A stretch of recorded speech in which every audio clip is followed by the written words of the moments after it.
dibanting-banting aku. Yang paling aku sedih ini lihat anaknya sih, gak tidur nungguin jenazah ibunya. Tantenya itu bilang ke teman saya, pas saya libur itu keberatan kalau ada orang pihak luar, itu keberatan. Ambil alat cek jantung itu dan dinyatakan sudah tidak ada. Apakah hakimnya salah, apakah JPU salah, apakah penyidiknya salah, tapi ini suatu kelompok kerja.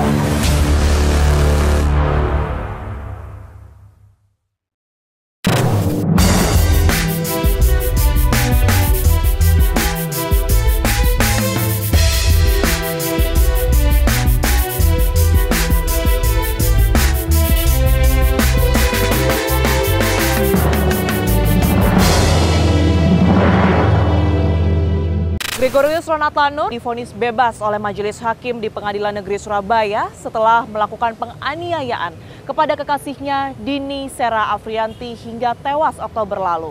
Menurut Hakim, Ronald masih melakukan upaya pertolongan kepada Dini dengan membawa Dini ke rumah sakit dan tidak ada alat bukti yang benar-benar menunjukkan bahwa Ronald melakukan pembunuhan kepada Dini. Vonis Hakim tersebut mendapat kecaman publik dan dianggap janggal. Seperti apa faktanya? Saya Tiara Harahap, Anda menyaksikan Fakta.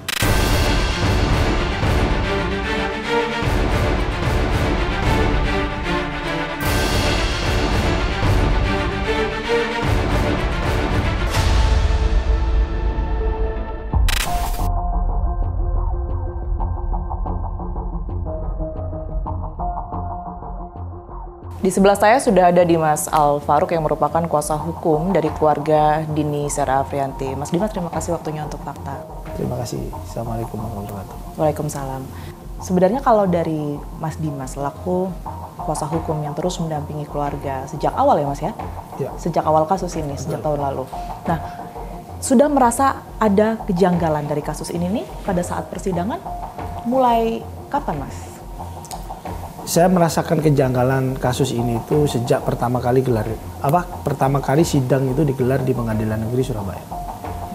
Jadi saya sudah melihat bagaimana hakim itu cara memimpin persidangannya, dan itu ditambah lagi pada saat dimulainya pemeriksaan saksi-saksi. Hal inilah yang menurut saya menjadi sebuah pertimbangan hukum yang itu merugikan daripada korban almarhum Dini Sera Afrianti. Salah satu contohnya adalah pada saat ahli forensik melakukan persaksian ya.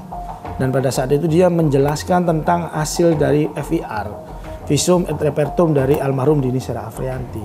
Di sana dia menjelaskan adanya luka majemuk di bagian dada, perut, dan hati. Bahkan yang paling lucu ada pertanyaan yang tidak substansial yang disampaikan seorang hakim kepada ahli forensik. Salah satu contohnya, kamu tahu dari mana dia mati karena terlindas? Nah, padahal kan di sana dia menjelaskan bahwasanya ini penyebabnya adalah kekerasan benda tumpul. Nah, kemudian ada sebuah narasi dari jaksa, pertanyaan dari JPU, apakah itu kemungkinan bisa karena terlindas mobil? Ya bisa saja, karena kan juga merupakan benda tumpul. Artinya kan ada kekerasan di sana. Tapi hakim menyela dengan ungkapan seperti itu. Tentu ini kan sangat tidak berimbang. Dan itu semua bukti-bukti baik yang sudah disebutkan oleh Mas Dimas, CCTV semua lengkap, sekalipun yang di situ tidak semuanya gitu ya, ada saksi-saksi yang dihadirkan, tidak juga kemudian membuat hakim mempertimbangkan hal tersebut. Ada satu aspek yang harus diperhatikan. Adanya upaya dari seorang tersangka untuk membuat konstruksi fakta hukum lain, mengaburkan fakta hukum sebenarnya. Pada saat dia ditanya oleh security, dia memutar atau dia melakukan perekaman video terhadap korban dan mengatakan tidak mengenal korban. Ada motif apa di situ? Ada videonya dan itu adalah salah satu motif. Artinya salah satu bentuk pengingkaran terhadap sebuah perbuatan yang sudah dilakukan. Mas Dimas, saya boleh ditunjukin ya, mungkin ada bukti audio atau bukti video yang sempat disimpan oleh pihak kuasa hukum? Iya, ada. Ya, bisa di-play mungkin Mas? Karena aku berantem ABDE ku. Aku nggak tahu salah aku apa. Aku tetap diberantemin ABDE ku. Tahu aku apa, tapi dia tetap berantemin aku itu. Bener kan aku bilang kan kok. Sekarang aku berantem ABDE ku. Aku nggak tahu salah aku apa. Aku tetap diberantemin ABDE ku. Aku nggak tahu salah aku apa, tapi dia tetap berantemin aku itu. Kenapa aku dari tadi kayak kamu ngajakin dia minum, soalnya ya kayak gini. Rela kayak aku dibanting-banting, aku nggak masak. Ini voice note dikirim berapa lama sebelum kejadian, Mas? Ini sekitar 2 jam sebelum kejadian. Jadi kekerasan itu memang sudah, kalau dari jam kejadian sebelumnya, jauh-jauh jam sebelumnya sudah kejadian juga ya, Mas ya? Ada suatu berupa. Sempet bilang dibanting itu memang pengakuan dari temannya sering, Mas? Ini adalah petunjuknya, lama-lama. Dan ini sudah ditampilkan ke persidangan? Sudah. Mas Dimas, oke. Ada lagi bukti bahwasannya kejadian berawal di basement. Yang itu direkam oleh tersangka yang saya katakan tadi, dia mencoba membuat konstruksi fakta untuk mengaburkan fakta yang sebenarnya. Sudah jelas di situ ya? Sudah jelas. Kita habis melindas orang, kemudian kita mengaburkan fakta, membuat fakta hukum lain, membiarkan dia, itu pembunuhan. Terima kasih banyak Mas Dimas atas waktunya untuk kami sekali lagi. Semoga apa yang memang sudah diperjuangkan hari ini bisa berjalan baik dan lancar ke depannya. Tentunya juga untuk keluarga. Oke, baik. Terima kasih Mas Dimas. Kita temukan fakta selanjutnya.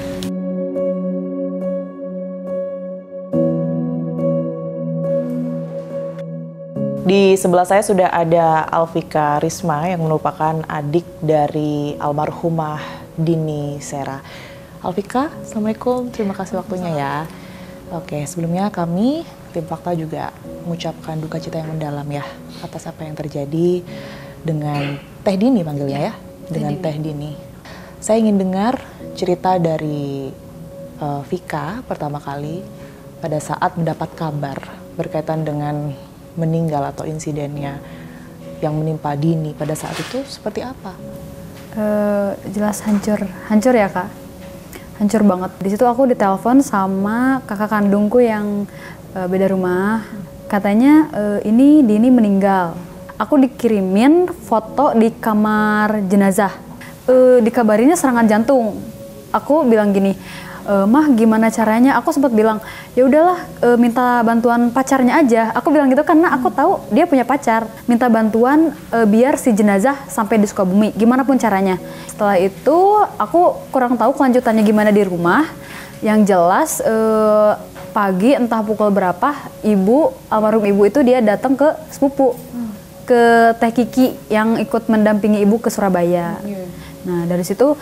Oh, ibu jemput jenazah sama Teh Kiki itu? Iya, di situ posisinya ibu baru selesai kemoterapi, tapi karena ngedengar anaknya meninggal, apalagi yang udah gak ketemu berbelasan tahun gitu. Jadi dia berangkatlah ke Surabaya. Tapi di situ aku sempet janggal juga karena setahu aku dia nggak ada riwayat apa kayak sakit jantung atau segala macam gitu. Itu sih. Oke. Saya ingin kembali ke hari di mana kalian mengetahui bahwa Dini ini sudah meninggal dunia begitu. Setelah kemudian ini ada yang mengabari, ada perwakilan keluarga ya yang pada saat itu ke Surabaya. Iya. Apa yang didapat dari sana? Iya, katanya ada memar-memar gitu, ada luka lebam kayak gitu. Makanya dia minta ke keluarga, ini otopsi enggak? Ya udah otopsi aja gitu. Itu atas persetujuan keluarga juga. Itu kan hasil visum keluar itu kan 2 minggu ya kalau nggak salah. Cuman dari situ udah ada simpang siur kan, kayak ternyata dia ini dipukul sama pacarnya. Gitu. Sempat nggak terpikir mungkin dari keluarga ini ingin menghubungi ya pihak dari pacar Dini atau Ronald selaku pelaku di sini? Sempat nggak? Karena kan memang tidak pernah berkomunikasi sebelumnya, tapi setidaknya pernah lihat di media sosial. Kalau dari Vika kan lihatnya dari media sosial kan. Nah sempat nggak pengen cari tahu orangnya ini yang mana, menghubungi langsung mungkin? Malah si terdakwa ini dia menghubungi Kak Elsa langsung. Menghubungi pihak keluarga? Iya, dia melalui apa? Melalui DM Instagram. Oke. Dia bilang ini Andin meninggal gitu. Kan sebelumnya temannya bilang ini serangan jantung. Nah temannya ini dibilang serangan jantung ini dari si tersangka ini.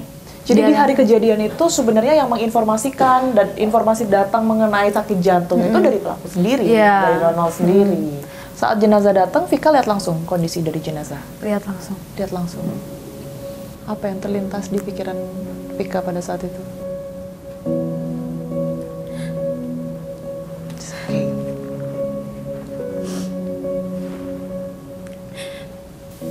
Yang paling aku sedih ini lihat anaknya sih.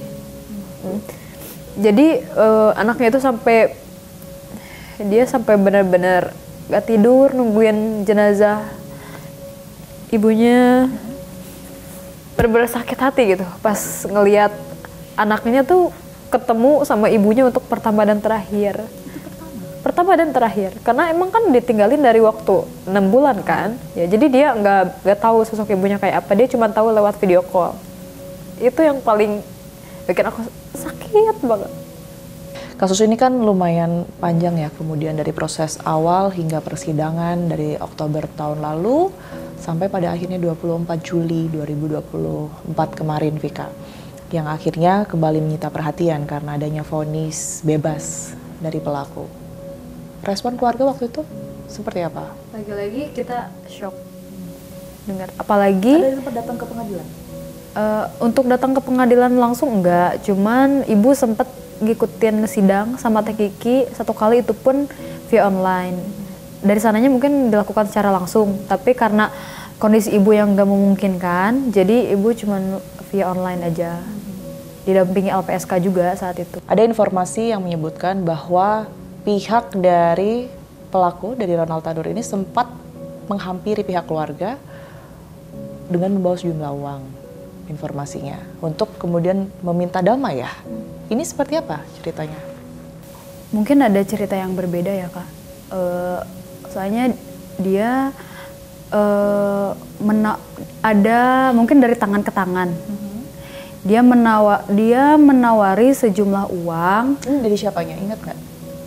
Jadi gimana ya, itu masih tetangganya ibu. Jadi tetangga ibu disuruh sama tetangganya yang dari mana, tuh disuruh lagi sama saudaranya, yang katanya saudaranya ini satu komisi sama ayahnya, gitu.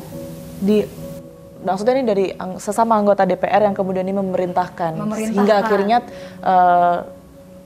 kenal lah dengan tetangga dari Vika ini. Tapi di situ dia bilangnya cuman ke ayah aja, ke bapak. Vika waktu itu nggak ada di situ? Nggak ada. Itu bilangnya ke bapak, katanya jangan bilang siapa-siapa, termasuk aku, keluarga jangan tahu, cuman bapak aja. Jadi bapak itu bilang ke aku, minta nomor rekening buat ini. Kata aku, buat siapa? Ini ada yang ini dari pihaknya si tersangka gitu. Katanya mau nawarin sejumlah uang yang sangat besar. Nggak disebutin, nggak gitu. Tapi nggak boleh ada yang tahu, terus pengacara juga nggak boleh tahu.